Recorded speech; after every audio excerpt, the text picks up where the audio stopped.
As a preliminary matter, this is Brian Sullivan, Chair of the Affordable Housing Trust. Permit me to confirm that all members and persons anticipated on the agenda are present and can hear me.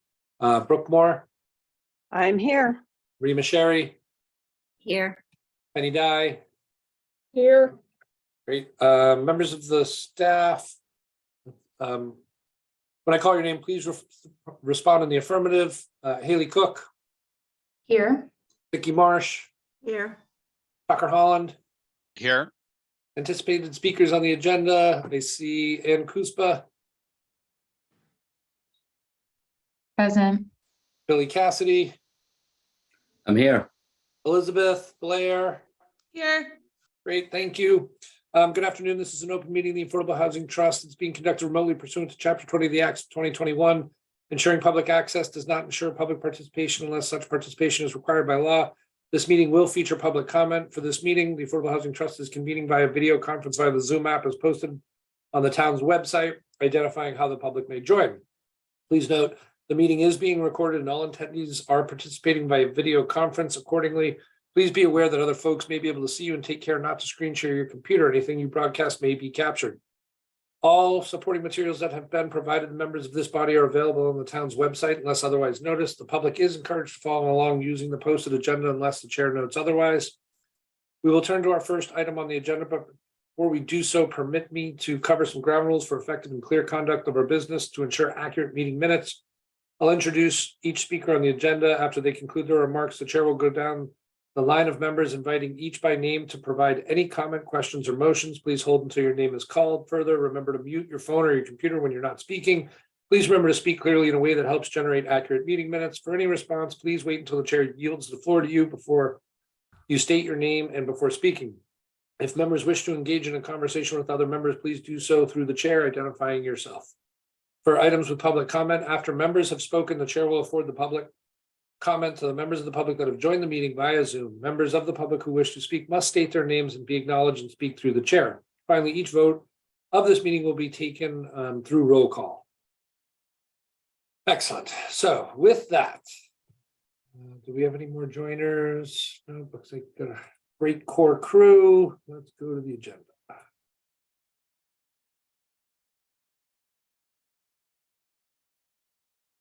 So the first item on today's agenda is the approval of the agenda. Haley, do we have any edits, movement, changes before we approve the agenda as written?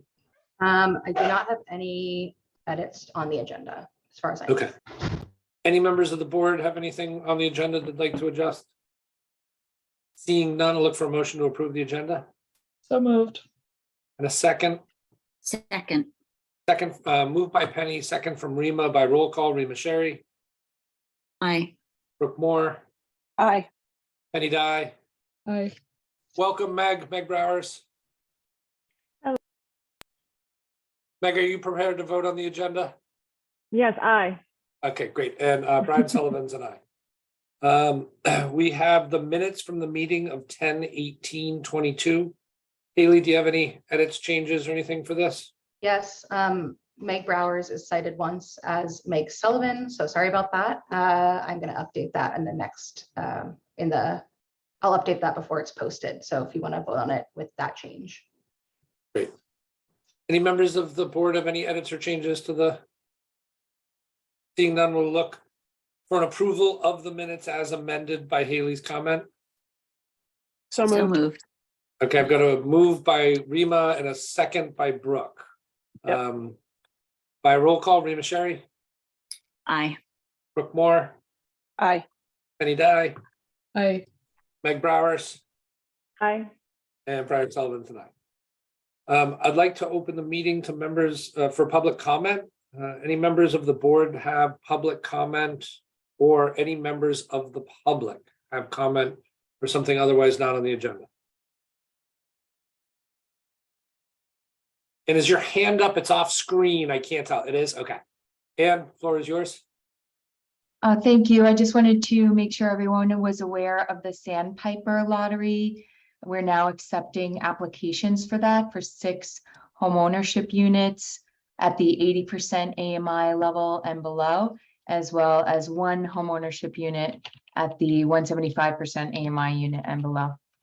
There's an info session on November 15th at Housing Nantucket. And you can find more information on our website, housingnantucket.org/sandpiper. Awesome. Thank you, Ann. And can you define for the public when the application period ends? Yes, we're accepting applications until December 19th. Let me just make sure of that date. Yeah, December 19th at 2 p.m. And the applications are accepted at Housing Nantucket. The lottery will be held on January 9th, 2023 at 5 p.m. at the community room at Fort Fairgrounds. Awesome. Thank you, Ann. Sure thing. Any other items in the public comment period?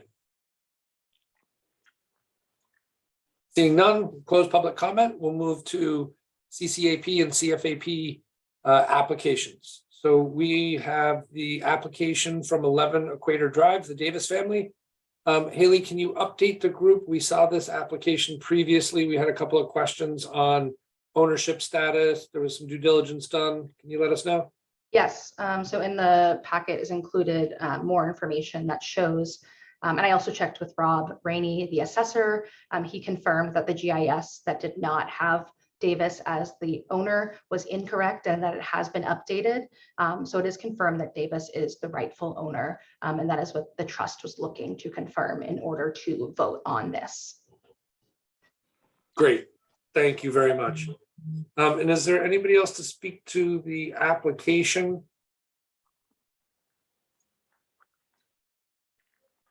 Seeing none, may I have a motion on the application? This is for a covenant formation application. Yeah, I'll make a motion to approve the application for Sean Davis, 11 Equator Drive. Great. Can you, the amount, it's the amount up Yeah, to it was 10,000? Up to $10,000. Thank you. Great. Thank you, Penny. Is there a second? I'll second that. Great. ahead, Any Brooke. discussion? Seeing none, we'll vote by roll call. Rima Sherry, Aye. Brooke Moore. And GIS is updated. I just checked. Thank you. Penny Dye, Aye. Meg Browers, Aye. and Chantal Murphy. I say, come on. Aye. Great. Thanks, Chantal. Brian Sullivan's and I as well. We have a closing cost assistance application for 31B Beechcrest. This is a habitat house from the Dwyer household. Is there any discussion on the application, questions? Seeing none, I'll look for a motion on the application. Brooke? I'll just make a comment. This is the family whose assets technically exceed the limit, and apparently the account is commingled assets with assets that belong to the son. Social Security benefits from his father who passed away. So I'm just clarifying for the record that we are taking that Housing Nantucket has approved based on the fact that the assets in the account are not entirely of the applicant. Correct, Anne, or no? It's Habitat, but Brooke, that's. I mean, Habitat, but, oh, right, it's Habitat, not Housing Nantucket, okay. So anyway, they've approved the family. Anyway, so I would move authorization for closing cost assistance up to $15,000 pending final closing costs for this for the Second. Dwyer family. Second. Okay, so I heard us the motion from Brooke to approve and a second from Penny. Are there questions on the application or any of the points that Brooke raised? Seeing none, a vote by roll call. Rima Sherry, Aye. Brooke Moore, Aye.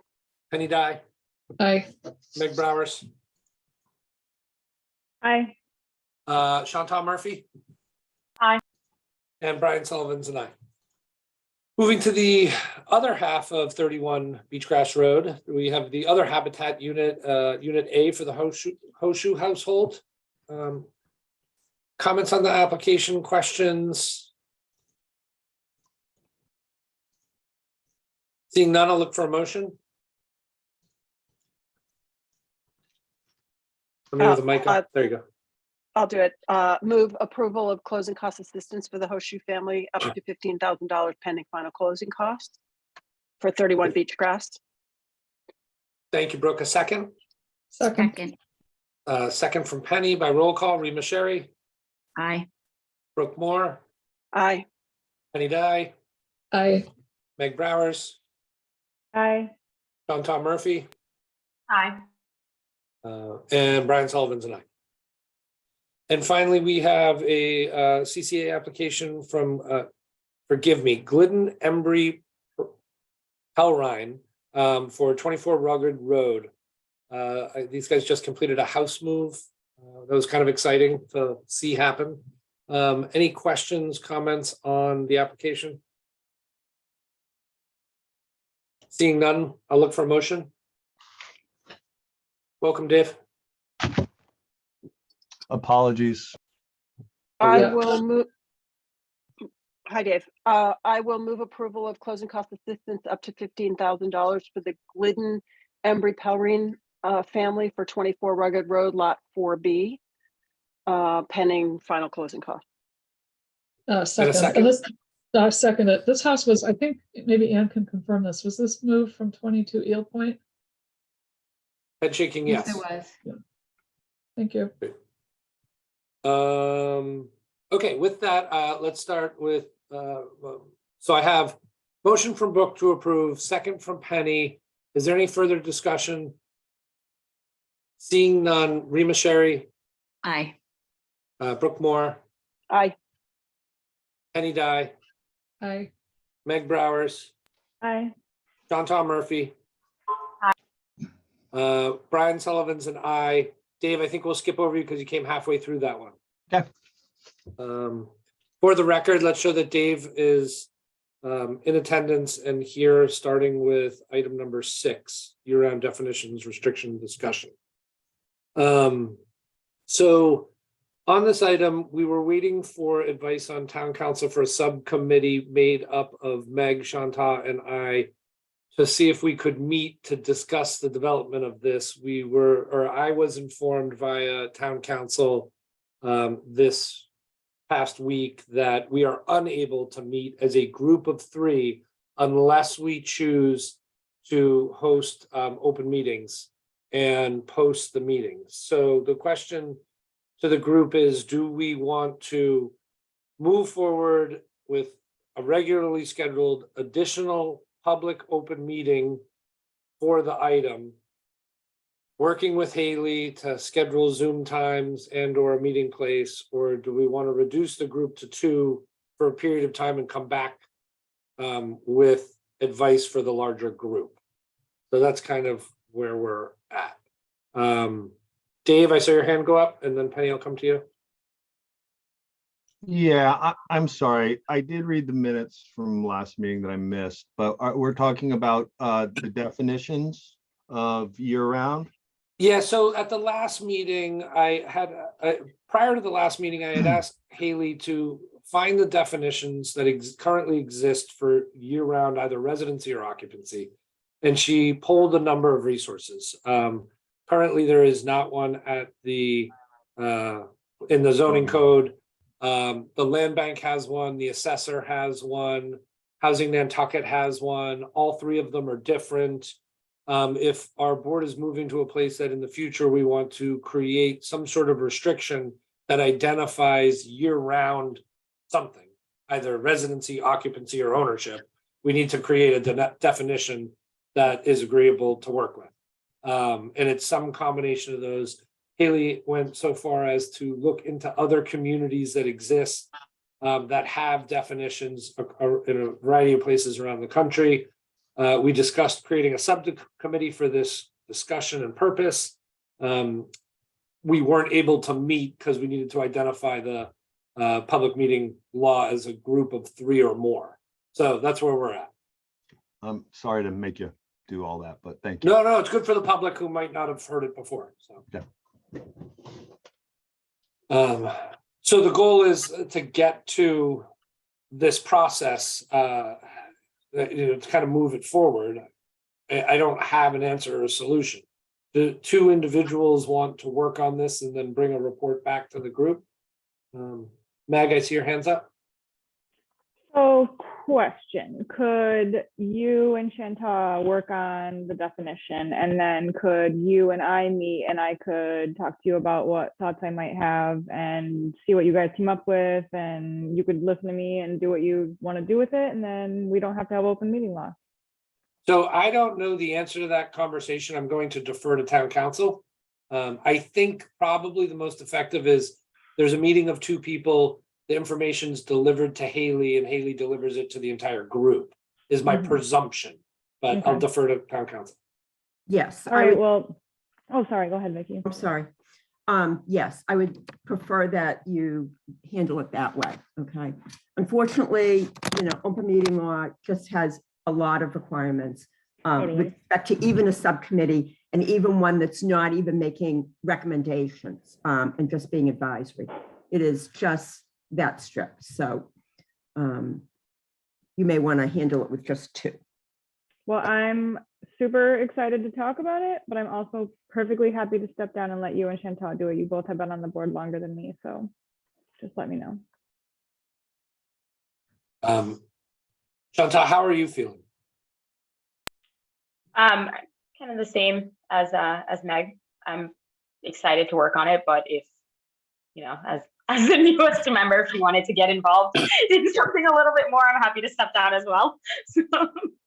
So I have a very clear role as the chairman. I would love it if the two of you would spend some time working on it and then deliver to the group a consensus kind of thought sheet for us to use as a jumping off point as this agenda item for the next meeting. And Haley's been an excellent resource to this point, gathering some information in other communities. So I think that would be a great starting point for us. So if the two of you are willing to take that on, that would be most appreciated. Sounds great. Sounds good. Thank you. Awesome. So we'll carry this item to the next meeting and some concepts coming from our newly formed subcommittee. Item number 7, warrant article to codify income limits served by the trust. So I'm going to turn this first over to you, Vicky. There's been a series of emails that I've seen recently, I think just as of today. So if you could catch us all up. Sure. Thank you very much, Mr. Chair. So I sent to you yesterday, my apologies for the late transmittal of emails, but so I sent to you a copy of a draft amendment of the trust's documents, which would outline a change in the levels of affordability that the trust would serve. And I also sent to you copies of 2 bills which have been filed, one by the town of Eastham and one by the town of Chatham with the state legislature, which also is on the same idea of trying to change the levels of affordability. And so I'll run through the amendment here first that I've drafted, and then I can, also talk about, in conjunction with it, talk about the bills. So I just decided to change the purpose of this trust document, because the purpose outlined that it was just originally for affordable housing. And there were no definitions of what affordable housing was. So I took it to change the affordable definition to being 80% of the Nantucket median income as determined by HUD, anything less than that. And the upper level would be not to exceed 240% of the Nantucket median income. So this is just defining what affordable housing is, okay?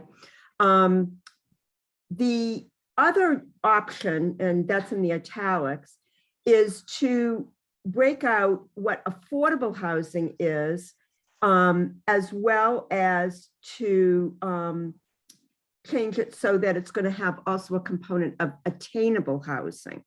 And that's what the other 2 bills have done in Eastham and Chatham. They both have defined that the Affordable Housing Trust would serve affordable housing as well as attainable housing needs. And they define, in their bills, they define affordable housing as being less than 100% AMI and not to exceed 200% AMI. Okay, so that's a little different than what I've put here.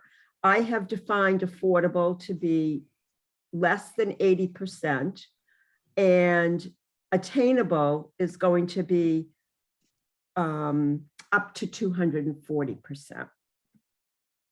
So that's how I've taken the changes for the amendment and the affordable levels that change. So, and the bills, like I said, it's very interesting what they're doing in Eastham. They are taking their Affordable Housing Trust and they are basically going to do away with it and create this affordable, attainable housing. And that's how they're going to move forward. And the other thing that just to keep in mind, Eastham also is raising the limits that community, that the CPA can fund for community housing, for affordable housing, from 100% to 200%. So that that makes a big change as to what you can use CPA funding for as well. So those are a couple bills that they've done. So I open up any questions, comments. Thank you, Vicky. Penny? Yeah, Sully, through you to Vicky. The raising of the limits for the CPA funding, does that require any kind of state approval? Or can that Yes. just be, it does? It How long does, does in that the take? form How of a long- bill that has to be filed as a home rule petition. So it's a home rule petition, an amendment to an existing bill? Correct. And then how long does that typically take to get approved by the state? Well, that can take quite some time, unfortunately, depending upon when we file it. So what we would have to do is go to town meeting to get approval to file that bill. So we'd have to create the bill, and then we'd have to get a town meeting approval, and then that would have to be filed with the legislature. That would happen next summer. And then it can, depending upon how quickly it gets through the legislature. We got held up last year for several home rule petitions, and they have to be refiled, and they're still not approved as of now. So it could take So- a year, Okay, just a follow-up. Who's likely to not be in favor of that? Anybody? I mean, I don't see any kind of organized opposition from anybody on that. I think we should seriously consider this and get going on it if we're going to do it for next spring's ATM. This could also be sponsored, couldn't it, by the select board or the planning board? With a Yes, later deadline than November 14th? Or the CPA? yes. Is Ken on the call? He's not So- today. He can't be here. Yeah. So if the CPA can't file their own, Right. historically, they've done theirs as citizen warrant articles, and actually they're changing it this year, and they've requested that the select board sponsor their regular funding article this year. So, yeah, I mean, I can't imagine there would be any, I mean, I can't speak for the other board members, but I can't imagine that if this board recommended to the select board that be on the warrant, that there would be any opposition. I don't. Alternatively, an individual could sponsor it, couldn't they? Before November 9th. 14th. November Yeah. 14th. 14th. Yeah. 14th, excuse me. Yeah, I don't can think turn it that's to- necessary. Can I turn it over to Rima? Yeah, I really like the language attainable. So I think that is a great way to define this. And I think, if we were going to raise the CPA limits, I think it probably would be best to run it by the CPA first, just get their opinions on it. And if they're on board, then yeah, let's go for it. Sounds good to me. Thanks. Thanks, Rima. Other members? Tucker, to you. I'm sorry, I got a call from Roberta there that relates to something we're going to talk about in a little bit. So I might have missed some of this, but in the low to moderate definition, Vicky, you have 80. Would we not want to use 100 in that with regard to that portion, like consistent with the current CPA language? And it looks like the other towns. Right, we can. I just have put the 80%, just thinking, depending upon what you wanted to do as far as the lowest, the lower end of the spectrum here, and so that's why I use the 80, but the other towns do use 100% as well. And that's certainly a possibility. Okay, great. Okay. Brooke? So I would say, I mean, the purpose of this is to clarify, to give us more flexibility and to clarify definitions and meanings of things. And I think there is a lot of confusion about affordable housing and what that means. So I think introducing a new word to describe it and then being clear what affordable is, what we sometimes think of as capital A affordable. And I think I like the idea of, I'm sort of torn between the 80% and 100%, because 80% is the sort of DHCD definition. So it's clear, like, that's how DHCD defines shy listed units. And so like having that same threshold, especially if we're going to seek to increase the CPA number to 200%, then sticking with the 80% is like, that's a definition the community can wrap their heads around. That's what affordable housing is, up to 80% AMI. And then everything between 81% and whatever we define, 240, is attainable.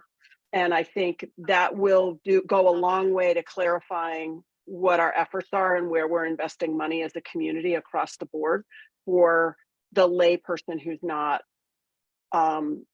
aware of this. So we don't have multiple thresholds for people to comprehend. And I do like the language attainable. Thank you, Brooke. I saw a lot of affirmative head shaking while you're going. Dave, the floor, and then to Tucker. Yeah, I mean, I think Brooke said a lot of it. Attainable is great. I just don't understand why we would leave 80 and go to 100. And that 80 is the benchmark, and I just think that we should leave that language there, in my opinion. And secondly, if we say 100, does that have any implications? I guess that's to Vicky, maybe. Thank you. Great. Thank you, Dave. Vicky, on Dave's question. So the 100% is consistent with how the CPA defines, the threshold, low and moderate, moderate income. That's their definition. So if you're using that as a guide, then that would be, the reason for having it.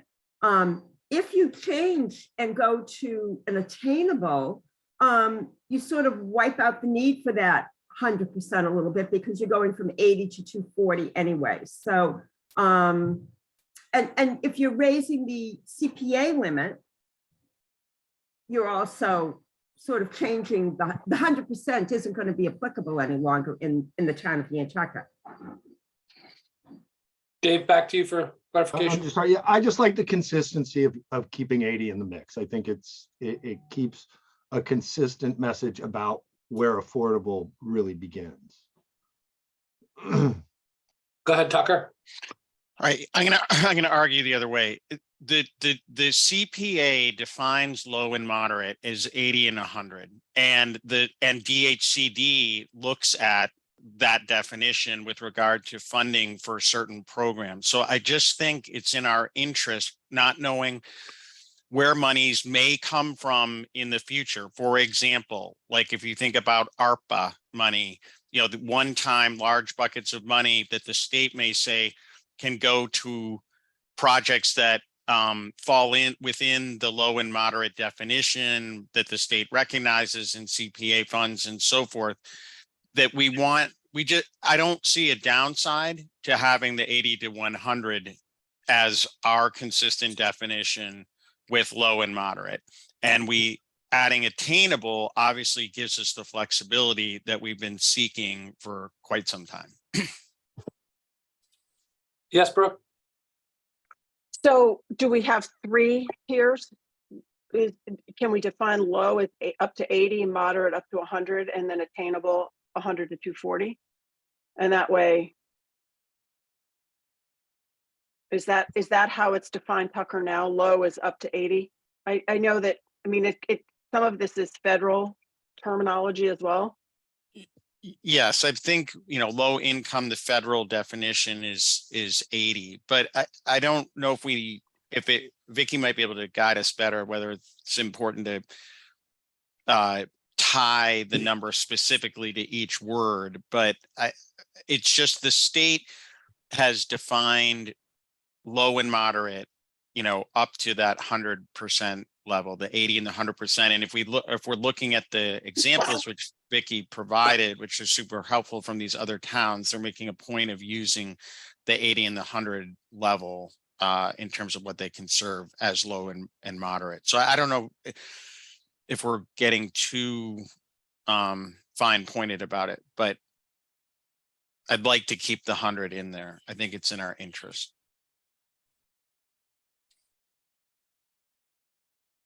I got Rima? I'll come to you for 1 second. To Tucker through you, Brian. If the CPC just agrees to that it should go to 200, does that change things? I mean, I think it's great if we can get our CPC their ability to serve up to 200 or 240. I think that's fantastic. But I would think that the state definition for CPA funds is going to still be 80 to 100. Yeah. And coming back to you, Vicky? Well, I was similar to what Tucker was going to say, what Tucker said. I think that we can always legislate what we define as like attainable or affordable, but what the state defines generally, is up to is 80 to 100. So. Okay, my thoughts in summary are I kind of defer to Tucker on this, is the applications as he's referred to it, ARPA and such. I do appreciate the clarity of the conversation that Brooke and Dave are trying to obtain, but it seems once we get to the state level, it gets even more confusing. So I kind of am making a deference. So more continued discussion on this, because this is kind of a biggie, and I think we're looking for a motion to be able to put the article together, or more continued conversation. I'm not sure what we want to end this item with today. Penny? I think Rima raised it, but the first stop is to speak with somebody at the CPC. Right? Can I make a motion to have either Brian or Tucker do that? Explore this?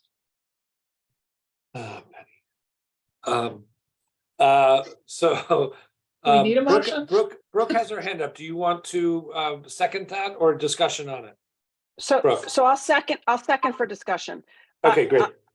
I would ask that Penny amend the motion to say that we approve of moving forward with drafting a warrant article to be presented to the select board for approval to increase our CPA funding level to 200% AMI pending a conversation with our CPC. And as one thing, and then so actually take a We're vote not as talking to about two whether different warrant articles. Yeah. right. So I'm trying to talk about one, right? Yep. I'm trying to talk about Just the first one, CPC. Yep. So I'd like to get a vote on us agreeing that we want to go to 200% and that we're going to move forward with drafting the article. That's what I would seek today, action on that, and then I can discuss. Okay, so the other ones. let's stop with that and then say, so there's a friendly amendment to Penny's motion. Penny, back to you to accept that Let's- friendly amendment. Well, I'm gonna withdraw. Let's just have Brooke make the motion. Okay, That's fine, what she just said, and I can second it. okay, before you second it, and before Brooke makes it, I have maybe a point of clarification from Tucker. And then Vicky. Go ahead, Well, Tucker. I'll let Vicky go first and then I can go. Okay, Vicky, floor is yours. So I just want to point out that there are two amendments or two articles that would need to be prepared. One is if you're going to do an amendment to your trust, just to, understand so that you would change the definition and the purpose of the trust. And the second would be for the CPA increase. And so I just want to point that out. Right, so Okay. I started, I think, talking about the first, and then it got picked up on the second. But I think the point is that we need the second one to make the first worthwhile. All right, so I've got three hands. Penny first. Yeah, I just want to be careful that we're consulting with the CPC before we get too far down this road, and maybe making a motion was not the right way to handle it. But Understood. Tucker? So, and I apologize if I missed this conversation when I was on the phone, but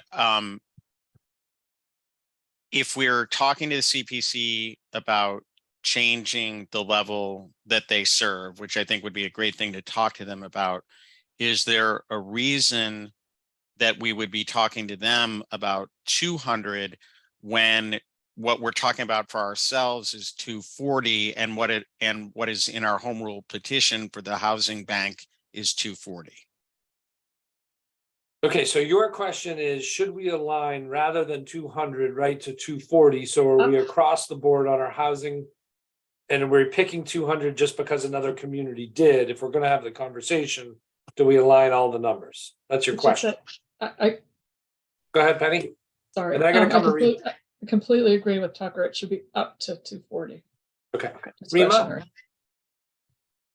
I think that first, we should decide if we'd like this language to amend the trust, which is pretty much what we've been trying to get at for a while. And like I think most of us like the term attainable.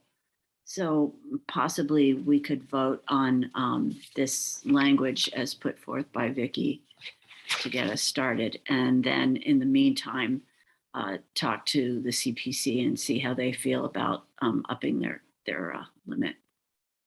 Because we can edit our own language without the approval of the CPC making an adjustment on their own. And then if they are in agreement and the community agrees, we can vote that at the meeting. Okay, I'm gonna come to Brooke, then to Vicky, then to Tucker. So while January feels like it's a long way away in terms of select board process in sponsoring articles, I don't want to push off too far. So I'm going to suggest that this board authorize the movement forward on drafting the article with the CPC language so that it's ready to go at our very next meeting, so let's determine if we agree on what we're going to ask for and finalize what we're going to ask for, and then touch base with the CPC and see if they have any issue with that before we bring it to the select board. But I don't want to delay 2 weeks and then authorize the drafting. And now we're into December and the holidays, and we're putting pressure on the select board timeline on warrant articles. So I'm going to suggest, having said all that, is if we're ready, I would be prepared to make a motion to adopt the language Vicky drafted for us with the change of including up to 100% AMI as low and moderate income, and attainable being from above 100% to 240% as the first motion for today. Second. Okay, all right. So I have a first, and then I jump in on the second. I want to just make sure I don't need a point of clarification from Vicky or Tucker. Vicky, floor is yours. Well, actually, Brooks pretty much stole my thunder because I was going to ask you to make sure that you would authorize me to make a change to the 100% from the 80%. So, and the other thing is, perhaps, I mean, I did this as a quick draft. I would like to, go back and make sure that I don't need to make any other edits before we formally present it to the select board, but I can, if you'll authorize me to do that, I certainly will have something for you to review by the next meeting. Okay, and Tucker, continued conversation on the motion in the second.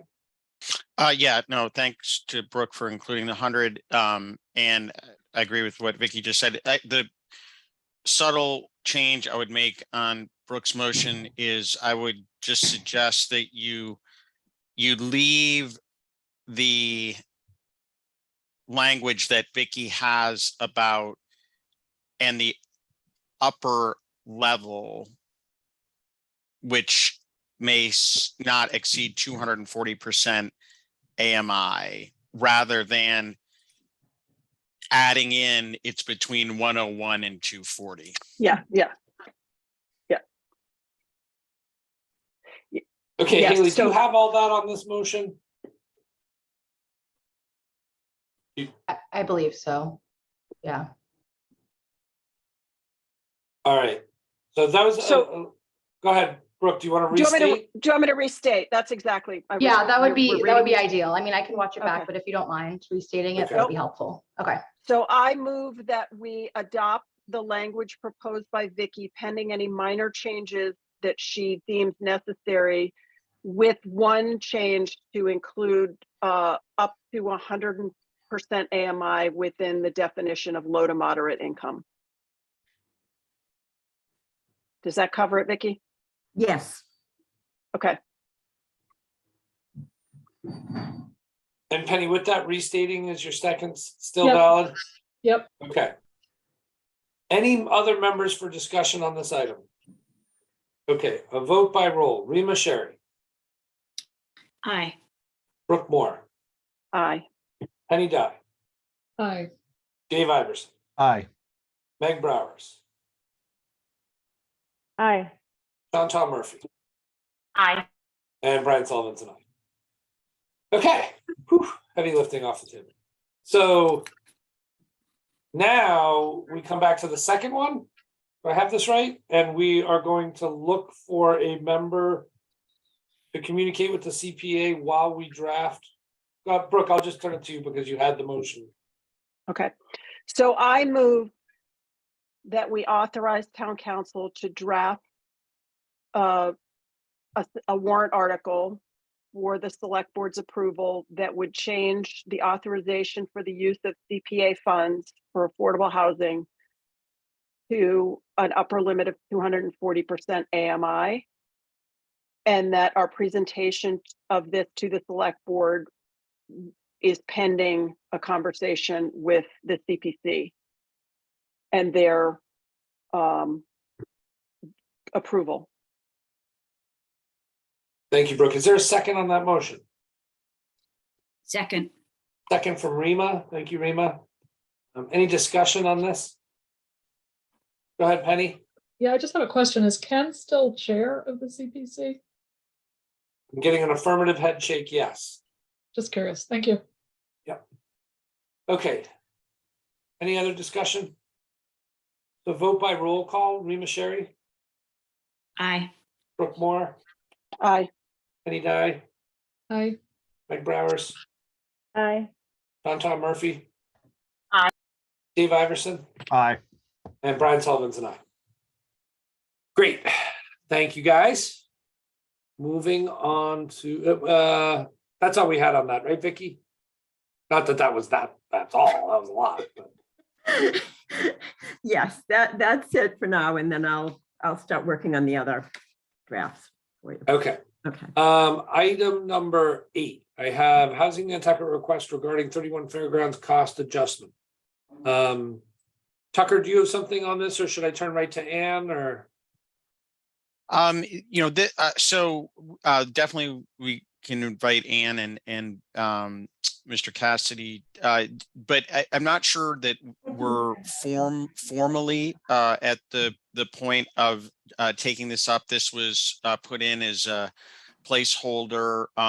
You'll recall at the last session, there was some initial general discussion about, the increased costs with regard to construction that we're all aware of, but I'm not sure that we're at the juncture yet with regard to having a specific request and proposal. So Anne or I'll let Anne say anything that she would like to say. Okay, before you come to Ann, I'll just offer the opportunity to continue this on in the absence of a formal proposal that we all can review. So, but Ann, I'll carry to you. Thank you.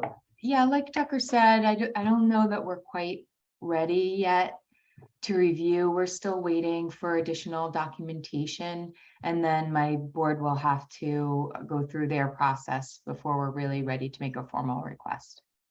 Okay, so we'll carry this item to the next agenda in hopes that we can get to that item. With that, I'll close that and go to item 9. Funding for 7 letters, action, communication and strategy work on the real estate transfer fee for housing. So Tucker, this again is a carry item.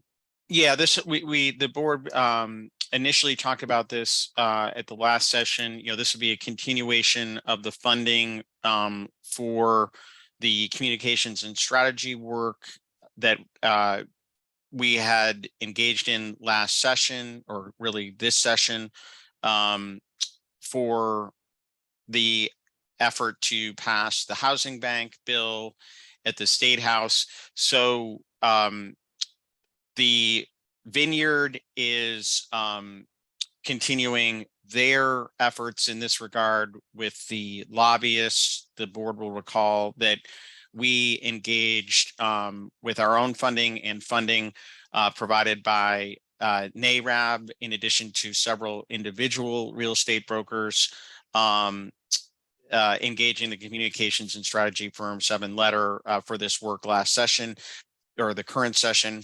They, I think they did excellent work. There was, quite a bit of progress. Obviously, really, ultimately, things get measured by, do we get it passed or not get it passed? But this is a large effort with some organized opposition. I think it's everyone's assessment that good headway has been made. But what we were doing is we're breaking up, I think, this request into 2 parts. So one part is simply to continue the effort through the remainder of the informal session, which runs until December 31st. And then there would be a new part that would be at the start of the new session in January. So what that would look like is it would basically be a $20,000 commitment on the part of the trust during this short session, or the remainder of the session.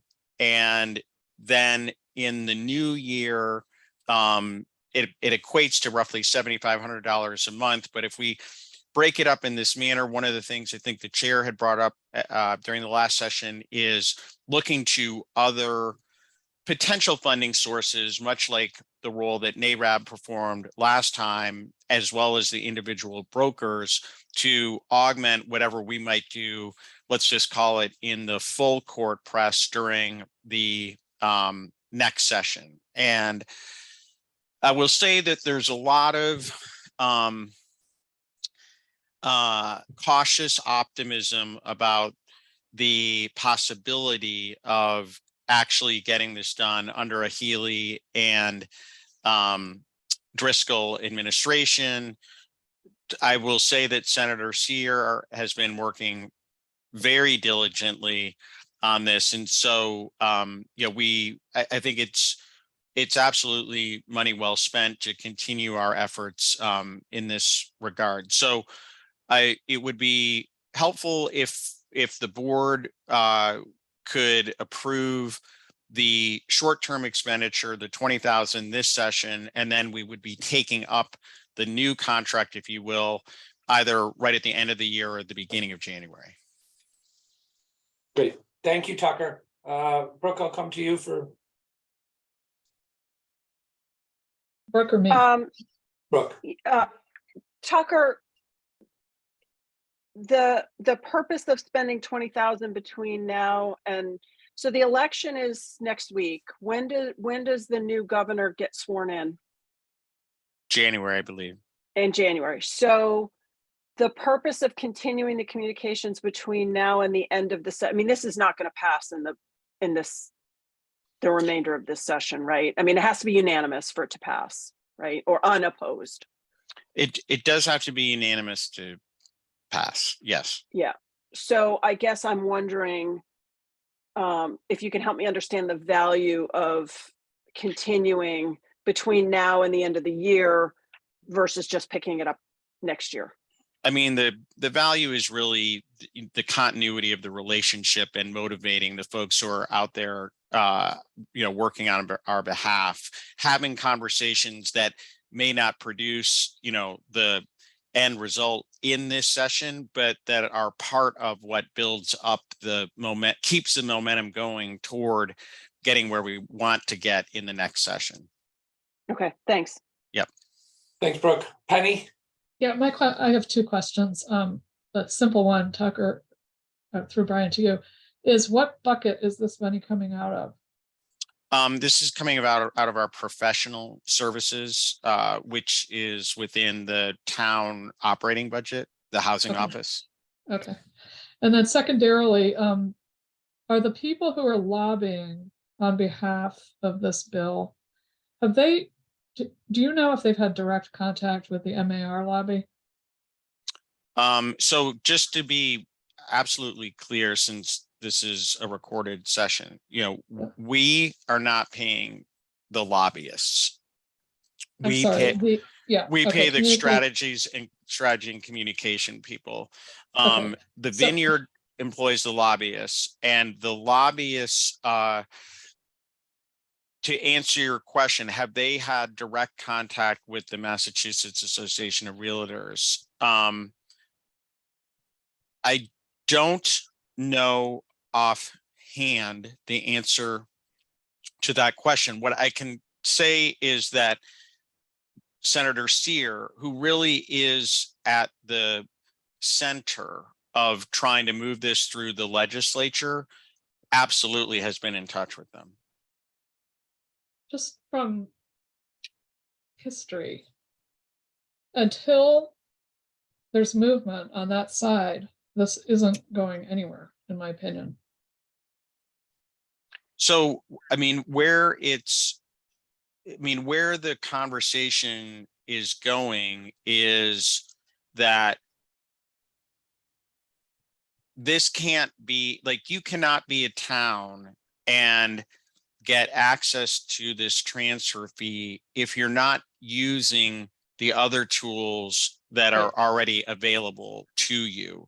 So if you don't allow multifamily by right in zoning, or you don't allow ADUs, or you don't have a CPA or CPC and allocate a significant amount of money from there to housing and those sorts of measures, then you will not get a transfer fee or access to it.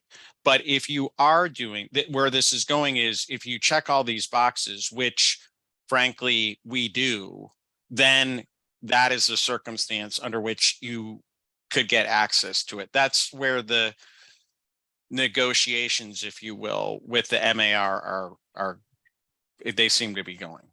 Thank you. That's helpful.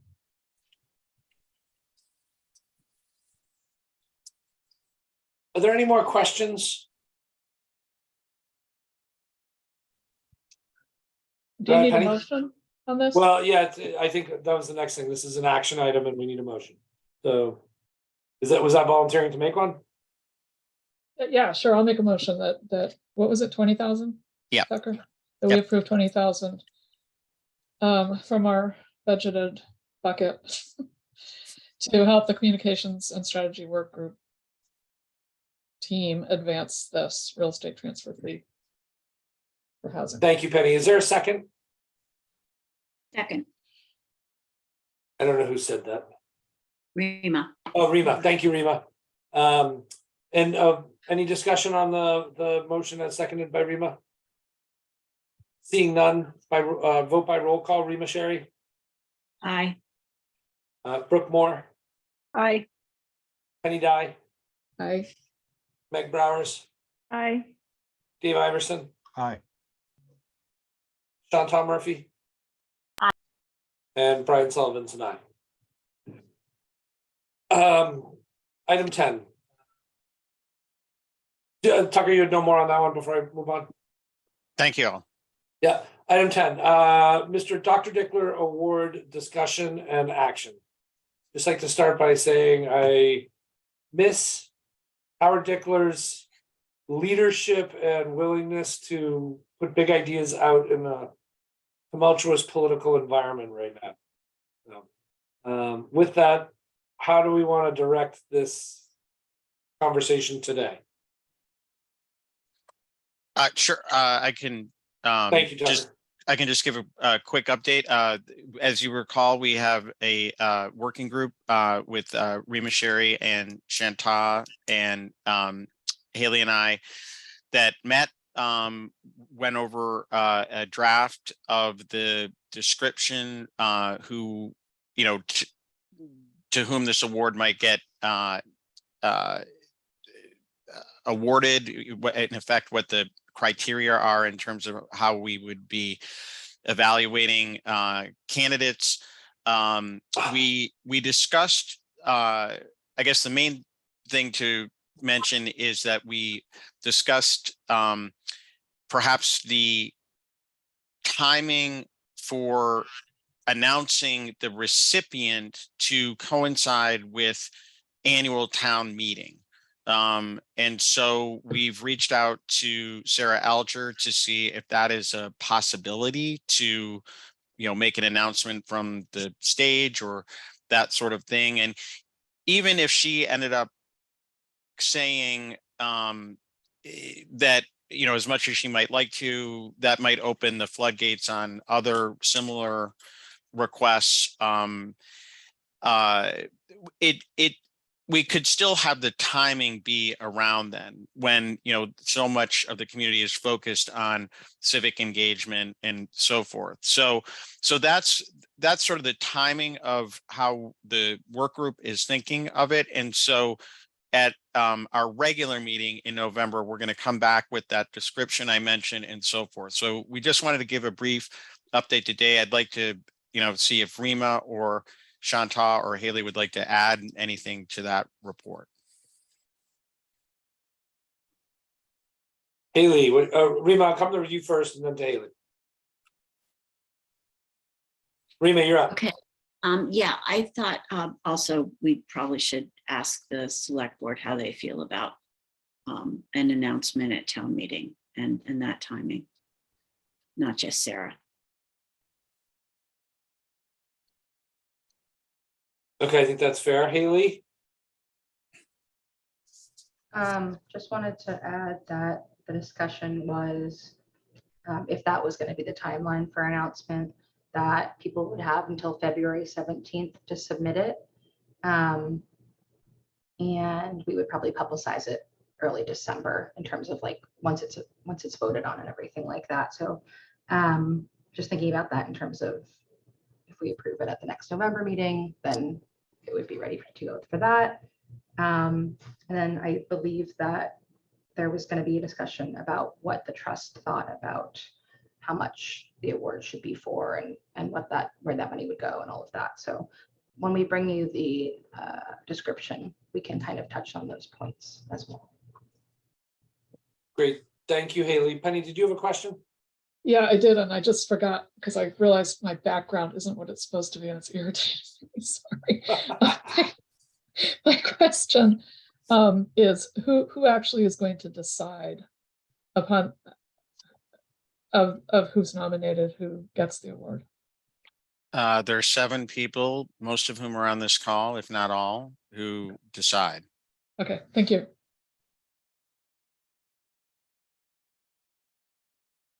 Okay, great. Thank you guys for the update. Mr. Cassidy, member of the public, you have a thought? Two meaningless comments. One was that I was happy to see Penny finally leave the beach. And the other was I wanted to thank whoever changed my name to Billy rather than William. And that's it. Thank you. Excellent. Thank you, Haley. That's a shout out to you. Ooh, anytime. Yeah. So that was some of item 11, other business. Is there any additional other business? Brooke? I just wanted to let this board know that this week at the select board, we will be reviewing sewer fee waivers for housing units up to 175% AMI. So if anybody wants to come Wednesday night and weigh in, I think the select board would love to hear from some of you about it and have you participate. So come on and join the meeting and raise your hand. Thank you, Brooke. Seeing no other other business. Oh wait, there is a meeting in 2 weeks, 15 days, November 15th, 12:30 Zoom. Hopefully that works for everybody. Lots of affirmative head shaking. We'll close that one, go to item 12, board comments. Is that a half board Well, comment, yeah. Penny? Yeah, do we have an executive session today? We do. Oh, thank you. Can Sorry. Haley fire me off the Zoom link for that real quick? Yeah. Thank you. Yes, I can forward that. And so I'm looking for a motion to consider the purchase, exchange, lease, or real value of property where an open meeting may have a detrimental effect on the negotiating position of a public body. Well done. Move that we adjourn the open session to go to executive session, not to return to open session for the purpose outlined by Brian. Second. And a second from Dave by roll call. Rima Sherry, Aye. Brooke Moore, Aye. Penny Dye, Aye. Meg Bowers, Aye. Dave Iverson, Aye. John Tom Murphy, Aye. and Brian Sullivan's and I. See you there.